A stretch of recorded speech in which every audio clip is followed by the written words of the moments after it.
E aí, ouvinte? Então, alguns vídeos aí atrás eu falei sobre a civilização brasileira e a civilização brasileira no contexto do mundo multipolar, né?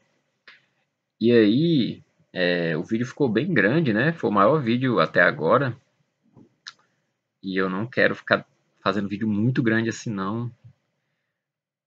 E acontece que, apesar de ser grande o vídeo, ele deixou algumas pontas soltas, né?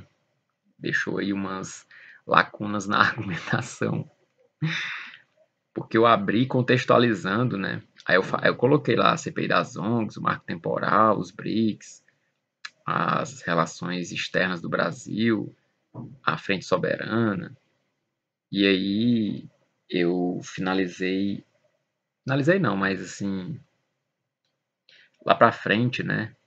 Eu coloquei uma tentativa de aplicação, né, dessa questão civilizacional, da conceituação do que seria a civilização brasileira, no sentido de como é que a partir disso a gente pode pensar a questão do meio ambiente, a questão da família, dos valores, da tecnologia, da arte, etc. E eu não desenvolvi nada disso, né? Eu nem respondi ao contexto, nem fiz a aplicação nesses tópicos, né? Então a ideia aqui é fechar essa questão, né? Abordar esses tópicos aí e fazer preencher essas lacunas aí. Então, primeiramente, né, com relação à contextualização, que foi isso aqui, meu Deus? Sim, eu estou ouvindo música aqui. Quiser saber qual música que eu estou ouvindo aqui no fone, pergunta aí nos comentários dando de YouTube. Então, cara, como eu falei, a civilização brasileira é uma civilização católica e mestiça, né? Nisso, o Brasil ele não está em oposição às outras civilizações, nem é melhor do que as outras. Não é isso, cara. Todas as civilizações, se quiserem, podem ser católicas. O ideal é que todas sejam, e eu suspeito que todas serão. Né? Assim, se a gente interpretar de forma literal algumas passagens da Bíblia, dá a entender que todas as nações serão católicas. Mas não sei, eu posso estar interpretando errado, né? Às vezes tem questões de tradução aí.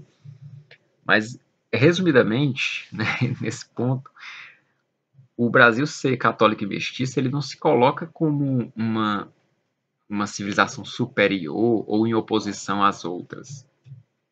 Mas é isso que o Brasil é, entendeu? E como eu expliquei, né, o Brasil não é uma nação mestiça qualquer, né? Porque o México é uma civilização católica e mestiça, se liga? E é diferente do Brasil, se liga? Porque, primeiro que o México ele não foi colonizado pelos portugueses, ele foi colonizado pelos espanhóis, né? Segundo, os indígenas mexicanos não eram os indígenas brasileiros, se liga? Bem diferente, né? O contexto ali é bem diferente. Terceiro, a presença africana no México, ela não é inexistente não, mas ela é menor e é diferente da presença africana no Brasil. Além disso, o modo como o México se constituiu é diferente do modo como o Brasil se constituiu. Então são duas civilizações diferentes, ainda que sejam civilizações católicas e mestiças. Então o Brasil é uma civilização católica e mestiça, mas é uma civilização católica e mestiça específica, que não se confunde com outras civilizações católicas e mestiças. E assim como o Brasil não está em oposição com quaisquer outras civilizações, muito menos vai estar em confronto com outras civilizações que, como eles, são católicas e mestiças, né? Pelo contrário. Eu nunca estudei a fundo assim, as relações entre o Brasil e o México, mas eu acho que são nações assim que devem apertar as mãos, sabe? Mas enfim, cara, se eu esticar demais essa conversa, eu vou acabar não deixando as pontas soltas mais uma vez, né? Então, só para deixar claro, né? O Brasil é essa civilização, né, cara? Que é constituída essencialmente por ibéricos, principalmente portugueses, por povos indígenas, principalmente do tronco tupi, povos africanos, principalmente do tronco banto, e tudo isso sob o guarda-chuva do catolicismo, né? O catolicismo não é simplesmente uma denominação do povo brasileiro, né? O catolicismo, ele produziu o Brasil, né? Por que que os indígenas, tipo Araribóia, Tibiriçá, se aliaram aos portugueses, né? Claro que teve aí uma aliança entre indígenas e portugueses de várias formas, né? Mas as alianças mais poderosas foram, em grande medida, por conta de milagres, né? Um evento como Guararapes, por exemplo, foi motivado em grande medida pelo massacre, né, que aconteceu, se eu não me engano, lá no Rio Grande do Norte, né? Então tinha uma questão religiosa muito forte. E aí eu poderia pegar várias outras questões, né, cara? Nossa Senhora Aparecida, a mariofania que aconteceu com a Paraguaçu, na Bahia. Enfim, o catolicismo, ele não é simplesmente assim, tipo, nós somos católicos, nós vamos mais na missa no domingo. O censo do IBGE passa na minha casa, eu sou católico. Não é isso, cara. O sobrenatural, ele está dentro da constituição da nossa sociedade brasileira, tá? Os nossos eventos históricos, quando não tem diretamente relatos de milagres, graças, aparições, etc., pelo menos a inspiração do povo é uma inspiração católica. E a nossa cultura, ela é completamente penetrada por esses elementos católicos, tanto nosso folclore, nosso jeito de ser, cara. Até essa questão da mestiçagem, o fato de que aqui apartheid não vinga, se liga, essa nossa postura geralmente acolhedora, esse nosso calor, essa nossa oralidade, tudo isso tem uma inspiração católica, né? Então o Brasil é essa sociedade, né?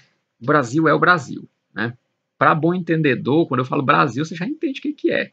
Mas, infelizmente, nós vivemos tempos luzias, né?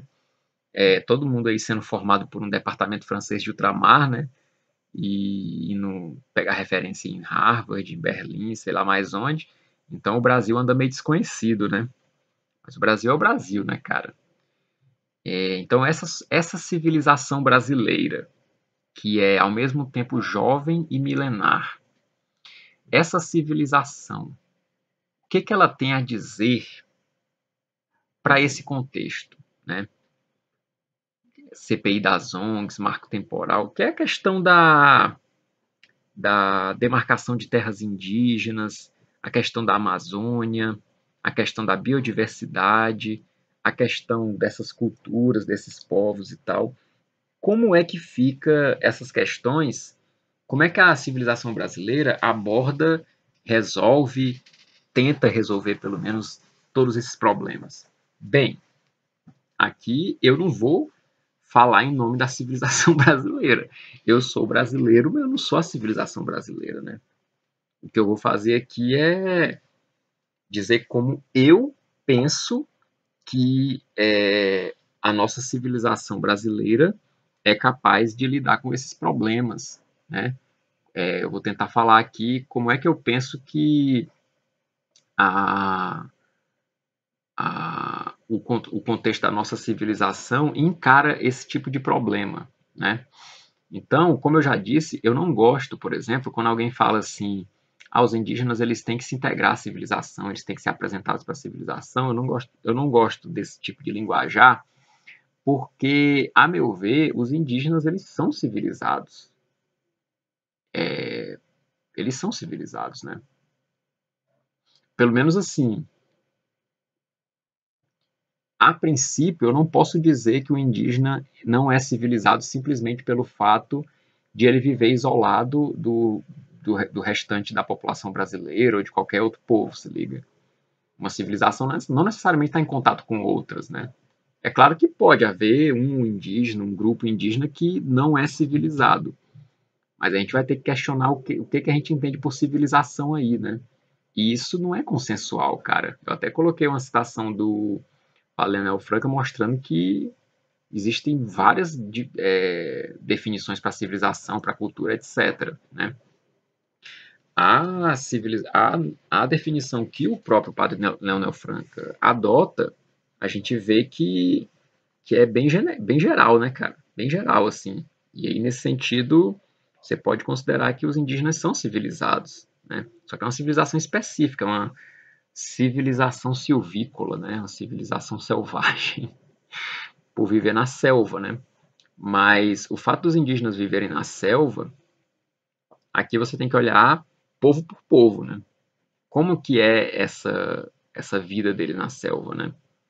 Tipo, tu pegar um Axaninca, um Chavante, um Caingangue, tu pegar esses vários povos assim, a forma de organização dessa galera, o modo como eles se relacionam com a natureza, com a floresta, etc., varia muito, né? Então, e eu trouxe também, né, no primeiro vídeo, uma questão a partir do Alencar, né? Eu não sei se procede, de que a expressão tapuia, que é uma expressão tupi, de certa forma significa bárbaro, no sentido de incivilizado, né? Como se os tapuias fossem aqueles que estão fora da taba, e a taba seria essa civilização, né? Esse tipo de juízo, ele é normal. Assim. Vários povos tiveram esse juízo. Né? Os gregos tinham esse juízo, os romanos tinham esse juízo, os europeus têm esse juízo, a esquerda identitária tem esse juízo, né? A Rosa Luxemburgo tinha esse juízo, né? Barbárie ou civilização, barbárie ou revolução. Essa coisa de considerar certas coisas como bárbaro, como, como algo que escapa à humanidade, né, que é sub-humano, isso é normal, cara. É normal, não estou dizendo que é correto, mas é normal, né? É comum, é comum. É uma reação natural do ser humano encarar certas coisas como normais e certas coisas como sub-humanas, desumanas e tal. Se você, se que uma coisa que geralmente coloca os indígenas como bárbaros, né, historicamente também, é o fato de que a galera comia carne humana, por exemplo, né? Segundo Alencar, mas ele nem, acho que ele nem coloca isso como certeza, né? Coloca como hipótese. Isso não seria algo generalizado. Não seriam todos os indígenas que praticariam a antropofagia, seria uma coisa mais localizada, né? Ou talvez uma coisa que se espalhou entre os povos indígenas, mas que só era realmente uma nota dominante entre certos povos, né? Para os outros povos era uma coisa que meio que eles aceitavam aquilo ali, faziam, mas não era uma coisa, não era um traço marcante da cultura, né? Enfim, coisas que precisa estudar melhor, né? De qualquer forma, não existe, cara, essa coisa de uma civilização que deva ser preservada do contato com outras civilizações, se liga. Isso é muito. De onde é que se tirou essa ideia? Né? É claro que certos povos indígenas, eu já falei isso em outros vídeos também, certos povos indígenas isolados, eles são vulneráveis, cara. Se tu colocar ele para conviver com pessoas que têm armas de fogo, pessoas que dominam a estrutura jurídica, se liga, pessoas que dominam a escrita, e aqueles povos às vezes não dominam, e isso vale para o indígena, mas vale também para pessoas pobres, né? São pessoas hipossuficientes, pessoas que, se tu colocar ela em contato com outras, as outras pessoas vão levar vantagem diante delas, né? Então, assim, Nesse sentido, né, olhando para esse aspecto, é claro que você tem que dar uma salvaguarda para os indígenas, né? Agora, como essa salvaguarda? Demarcando uma terra gigantesca para eles viverem completamente isolados de todo e qualquer contato com os brasileiros, e mais, é isolado do contato com o brasileiro, mas não é isolado do contato com outros povos. Não há essa garantia, porque muitas vezes quem é que administra aquilo ali é uma organização não governamental, né? Não é ligada ao governo brasileiro, mas que é financiada e obedece à agenda de governos de outros países. Então, cara, essa estratégia, ela no mínimo, a melhor das hipóteses, sendo muito caridoso, ela é burra, é uma estratégia burra. Mas, na verdade, eu acredito, opinião pessoal, por conta de muita coisa que eu já falei aqui, que muita gente tem falado, né, nessa CPI das ONGs, por exemplo, para mim isso não é uma estratégia burra, não. Na verdade, é uma estratégia muito da esperta, né? O objetivo disso aí é fragilizar o controle das fronteiras brasileiras, sabotar o desenvolvimento do Brasil, o uso do brasileiro dos seus recursos, etc. Até porque, se tu for olhar na Constituição, a Constituição garante a formação de cooperativas de mineradores, principalmente mineradores artesanais, né? Subsolo não é demarcado, o subsolo continua pertencendo à União. Então, assim, nem constitucionalmente, cara, isso aí não tem amparo, se liga. E, enfim,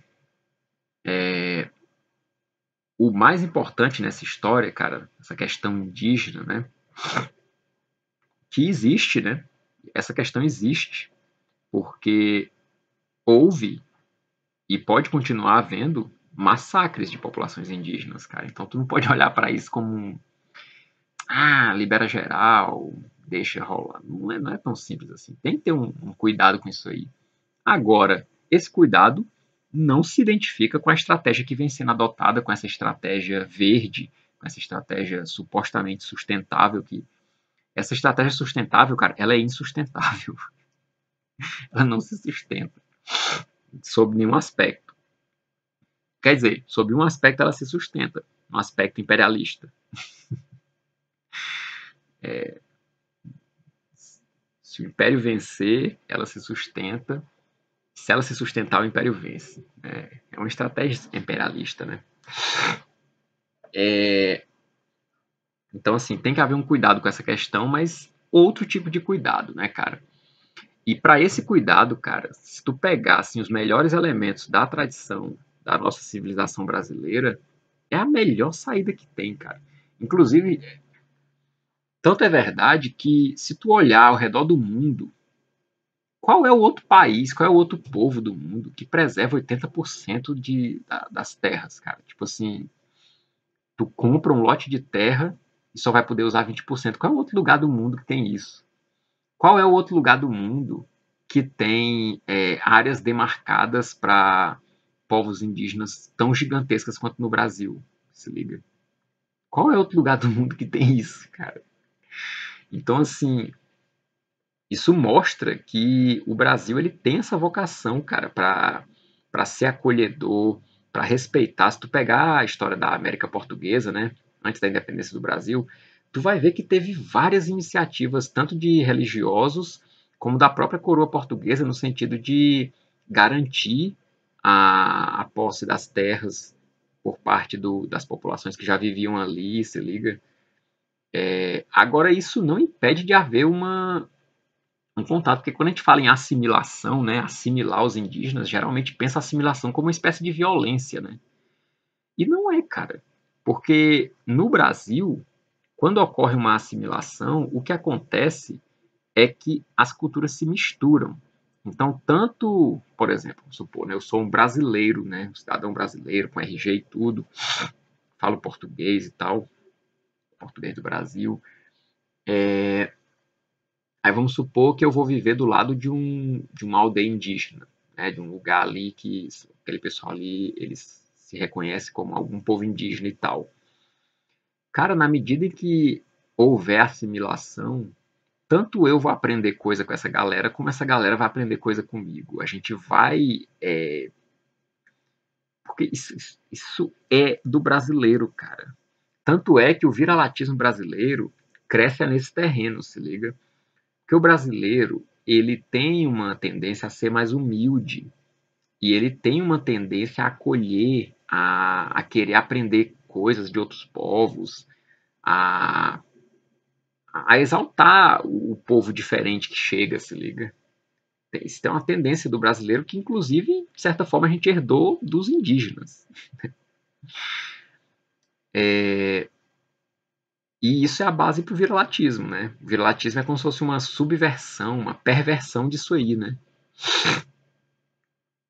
E, em vez de você acolher, você lambe a bota, né?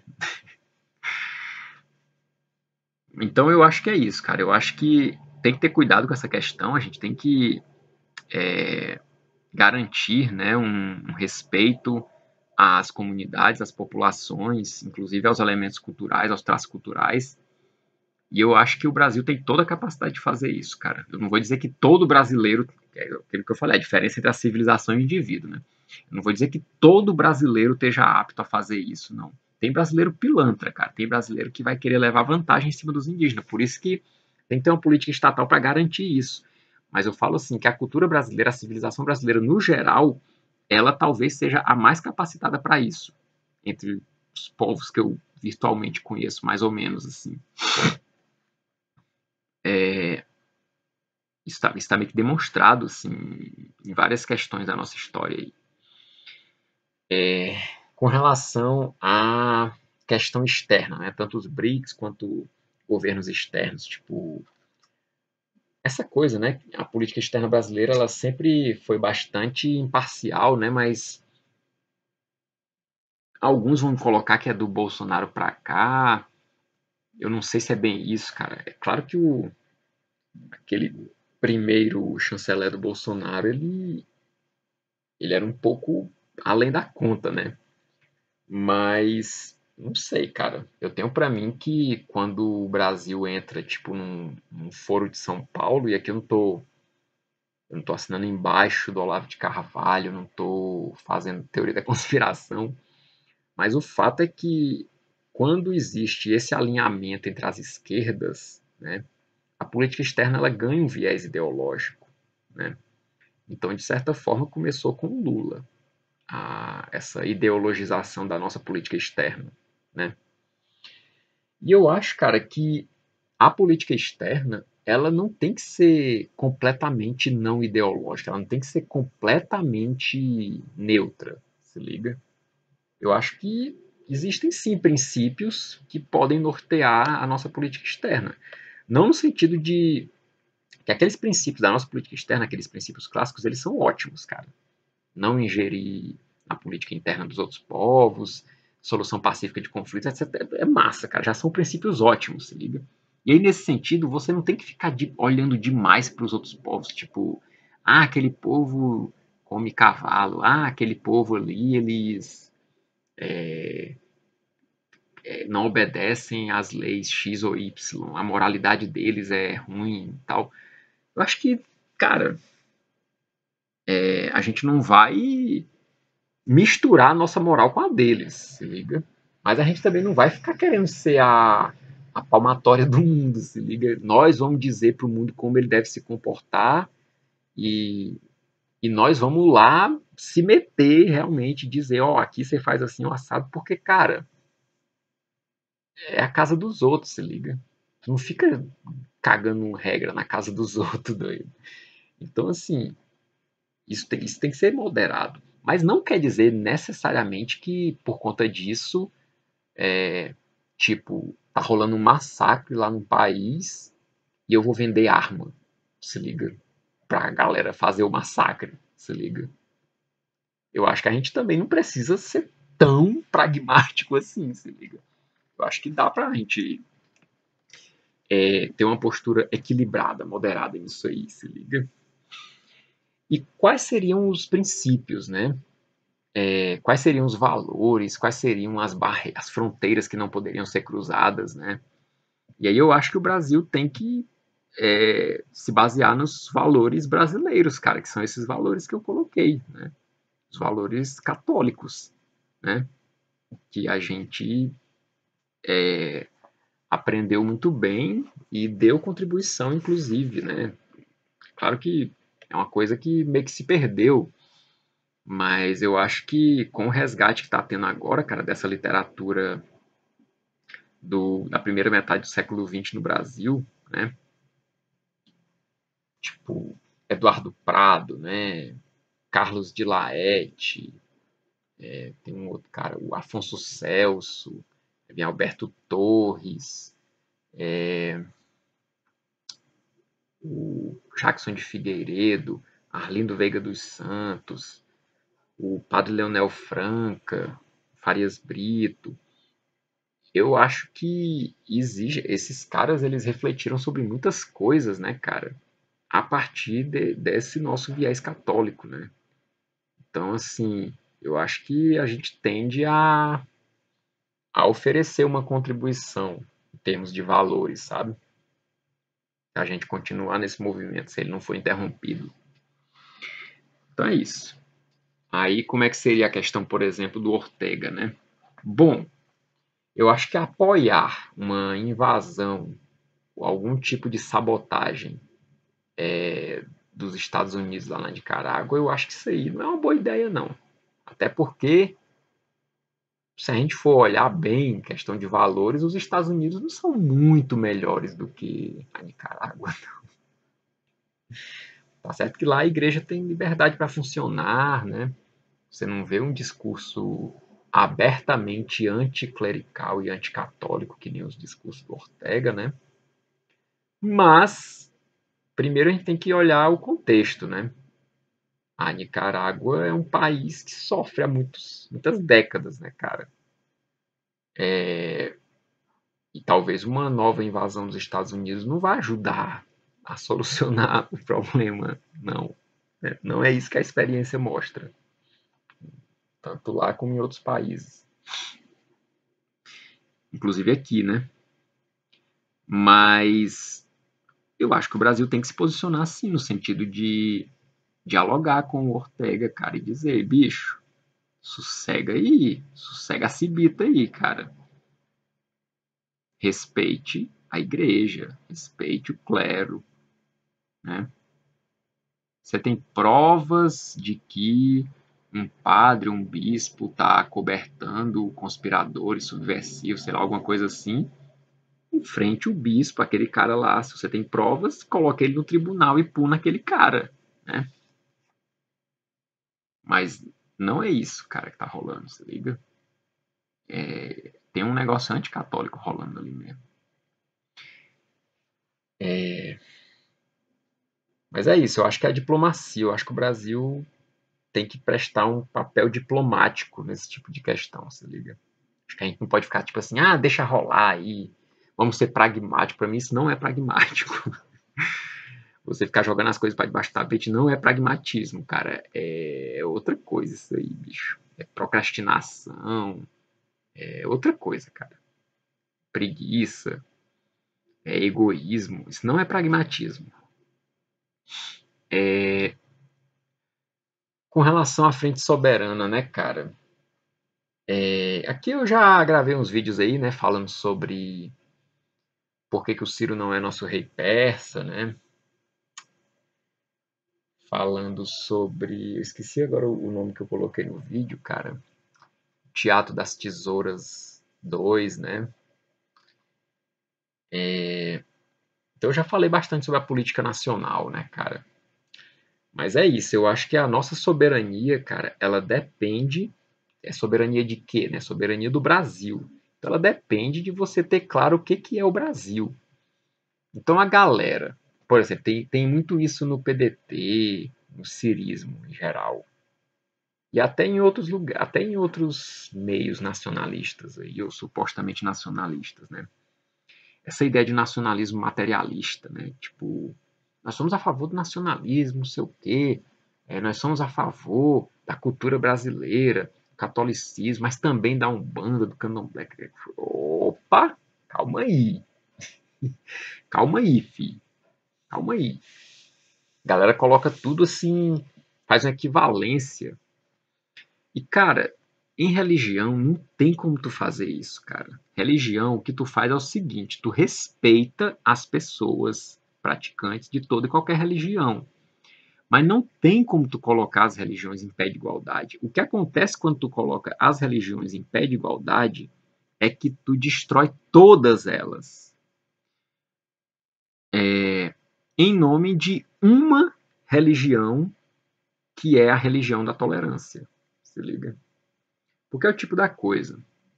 Eu até gravei um vídeo que vai sair, não sei quando. Eu tô gravando os vídeos, cara, mas eu não vou colocar na ordem que eu tô gravando, não, se liga. Então pode ser que saia antes, depois desse, sei lá. Eu tô gravando um vídeo sobre o cristianismo e o ocidente em que eu coloco bastante essa questão da religiosidade. O que é a religião, a relação entre religião e verdade, cara, e realidade, se liga. Cara, não tem como duas religiões serem verdadeiras ao mesmo tempo, se liga. Ou é uma ou é outra, cara. Então tu não pode, tem que escolher, bicho. Tem que escolher. Ah, mas eu sou agnóstico. Beleza, beleza. Se você é agnóstico, beleza. Você vai ser respeitado nessa sua postura religiosa aí, o agnosticismo.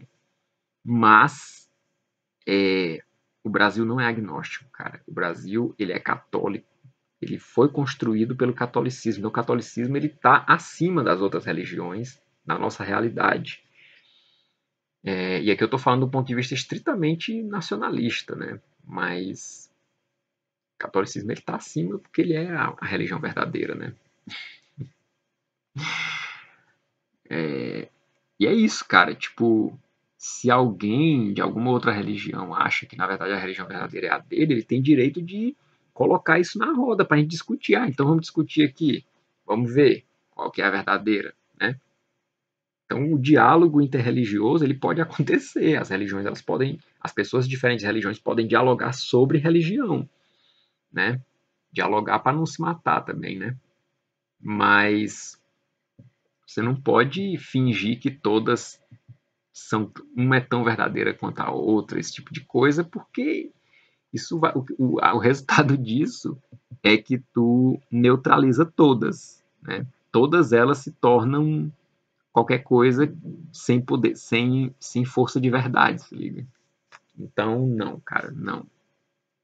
Esse papo de isso é, o catolicismo popular é a religião brasileira, é a tradição, é a cultura brasileira, mas a Umbanda também, o Candomblé também, o protestantismo também, o espiritismo também, o satanismo também, o budismo também. Cara, e aí? Já perdeu, já descaracterizou completamente já, né? Sim, a Umbanda, ela é uma expressão religiosa que nasce no Brasil e é especificamente brasileira, né? Apesar de que tem umbandistas aí ao redor do mundo, mas é uma coisa que nasce no Brasil e tal, beleza. Mas ela é contraditória com o catolicismo. Ela tem influência católica, mas é contraditória com o catolicismo. Então não pode se tornar algo oficial, não pode inspirar a moralidade brasileira e tal, se liga? Aquilo que a Umbanda ou Candomblé ou até Espiritismo, Protestantismo, aquilo que qualquer religiosidade que aconteça no Brasil tem de edificante, de realmente nacional, etc., é aquilo que ele absorveu do catolicismo.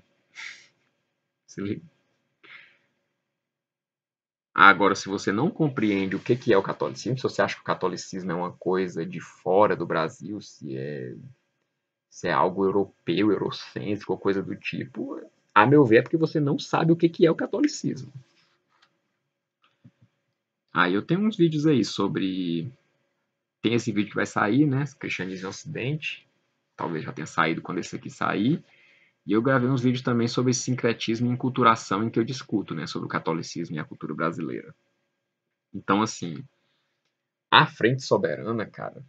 Não a Frente Soberana, não o movimento a Frente Soberana, mas uma Frente Soberana, um movimento político soberanista no Brasil, ele tem que primar pelo que é a civilização brasileira, que é uma civilização católica e mestiça, nesses traços que eu venho descrevendo aqui, né? Ah, Adriano, eu discordo. Eu acho que esses traços que você colocou aí estão errados. Tá, beleza, pode me corrigir. Oh, beleza, pode me corrigir, cara. Mas sempre tendo em vista a verdade, né? A verdade, o que é o Brasil, o que é bom para o Brasil, né? O que eleva o Brasil, né? Então, eu acho que eu coloquei bem essa questão aí do contexto, né? Como é que eu penso que a civilização brasileira dialoga com esse contexto. Agora, aplicando essa ideia de civilização brasileira àqueles tópicos que eu coloquei, né? Meio ambiente, valores, tecnologia, arte, etc. Aqui eu posso até ser mais sucinto, porque, de certa forma, eu já toquei nesses pontos, né? Discutindo o contexto, né? Com relação ao meio ambiente, essa coisa, por exemplo, das queimadas que o pessoal fala, né? Isso é algo de tradição indígena no Brasil, né? A famosa coivara, né? É essa cultura de tacar fogo numa área, né? Para plantar ali, é quando o solo se gasta, você taca fogo em outra área e por aí vai, né? Essa coisa também do latifúndio no Brasil, essa coisa de o Brasil estar sempre em função de um mercado externo e tal, são fatores, cara, que prejudicam a nossa relação com o meio ambiente. Só que o Brasil, ele já vem tentando resolver esses problemas há muito tempo, cara. Então tem várias iniciativas. Tu pega aí, por exemplo, o que a Embrapa fez no Cerrado, se liga, a questão da retenção do nitrogênio no solo. Eu não sou especialista nesses assuntos, não. Estou falando de orelhada aqui, coisa que eu aprendi mais ou menos, mas se tu pedir os detalhes técnicos, eu não sei, não. Mas dá uma olhada, né? Esqueci agora o nome. Alisson Paulinelli, acho que é Alisson Paulinelli, um cara aí dos anos 70 que trabalhou nessa questão aí, mas tem uma mulher, foi uma mulher, uma cientista que desenvolveu essa coisa da retenção do nitrogênio. Esse cara, eu acho que ele era político. Ele é militar, se eu não me engano. Aí tem a questão do pró-álcool, biodiesel, etanol. O fato da nossa matriz energética ser principalmente baseada na energia hidráulica, que é uma energia renovável, né?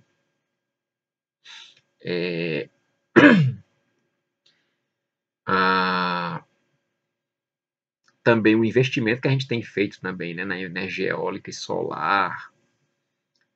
O carro elétrico foi desenvolvido pela Gurgel, né, cara? Só que foi abortado e eu não sei se tem como retomar isso aí. De qualquer forma, tem muita mistificação em cima dessas histórias, né, cara? Porque todas essas medidas de energias não energias renováveis, cara, todas essa essa produção aí de energia não renovável, isso aí envolve muitos minérios, né? Envolve mineração, entre outras coisas, né? Além do que uma fonte energética ela tem que ser sustentável, né? Em termos humanos, inclusive, né? Você não pode ter um apagão, você não pode depender de não ter chuva, etc. Né? Tem várias questões que têm a ser analisadas aí. Mas o fato é que o Brasil, cara, o Brasil está à frente dos outros países nisso tudo, se liga. E olha que a gente não é uma potência econômica, industrial, bélica, etc. Se liga. O Brasil foi o país que mais cresceu dos anos 30 até os 80, mas dos 80 para cá eu acho que é o país que mais apanhou. É o país que mais está sendo detonado. E mesmo assim, o Brasil continua na vanguarda das questões ambientais, né? Eu tenho um vídeo aqui no canal que é Pária ou Páreo, porque a galera chama o Brasil de pária ambiental, mas na verdade o Brasil é um páreo duro, tanto em termos ambientais, em termos humanos, em termos industriais, em termos. Se imaginar, cara. Então a galera quer sabotar o Brasil porque a galera tem medo da potência que o Brasil pode ser se ele andar com as próprias pernas, se liga. Quando a galera atira pedra numa árvore, é porque ali tem fruta boa, se liga. É o caso do Brasil. Então, com relação ao meio ambiente, cara, eu acho que o Brasil tem um potencial gigantesco de fazer um bom trabalho nesse sentido, inclusive de ajudar outros países, né, a cuidar melhor do meio ambiente, né? O Brasil ele preserva demais, cara, preserva matas ciliares e tal. E aí, voltando àquela coisa da questão indígena, né, cara? Por que eu não gosto desse papo de os indígenas não são civilizados? Porque, cara, quando eu vejo um pivete 8, 9, 10, 11, 12 horas por dia olhando para um celular e eu olho pro lado e tem um indígena andando de barco para pescar, cara, o que é civilização, se liga? Para mim, o indígena tá mais civilizado, entendeu? Então, assim, eu acho que é, a gente pode realmente aprender coisas com os povos indígenas, cara. Esse contato maior com a natureza faz bem, cara. Isso aqui não é papo de bicho grilo, não. Isso é até meio que. Até meio que óbvio. Sinceramente, eu olho para isso e vejo algo óbvio. Qualquer pessoa que esteja estressada, doente, qualquer coisa, ela vai se sentir melhor se ela ficar mais perto da natureza, se liga? É meio. Mas isso não quer dizer que você vai ficar sem saneamento básico, sem energia elétrica. Não necessariamente quer dizer isso. Eu acho que é uma coisa de combinar e equilibrar, entendeu? Mas enfim, com relação ao meio ambiente é isso. Com relação à questão de valores, questão de família, cara, o Brasil não pode relativizar essa questão, por exemplo, do aborto. O Brasil não pode relativizar a questão de gênero. Eu tenho um vídeo em que eu toco mais especificamente essas questões, que é o Substância Espiritual e não sei o que nacional. Não lembro agora o nome do vídeo, mas em que eu falo sobre esses, abordo mais a fundo esses tópicos, né, cara? Cara, a gente não pode relativizar os valores. Quando tu relativiza os valores, cara, o quadro referencial de como tu enxerga o mundo, a visão de mundo, ela se torna confusa. E tu não sabe para onde tu tá indo. Então tu tem que ter valores claros com relação à família, com relação à vida, com relação ao ser humano, ao homem, à mulher, o adulto, a criança, né? Porque essa coisa de vamos empoderar os jovens. Conversa fiada, meu irmão. Muita conversa fiada isso aí. O dever do adulto é educar o jovem para o jovem não se estrepar. Não é o jovem que vai ensinar o adulto. Não. O jovem ele inspira o adulto, né? Quando você vê, você é um cara mais velho, você vê um cara jovem ali cheio de energia, fazendo, você fica inspirado e tal, e você apoia ele, vá lá, mas saiba que você vai quebrar sua cara muitas vezes até você ficar encaliçado e tal.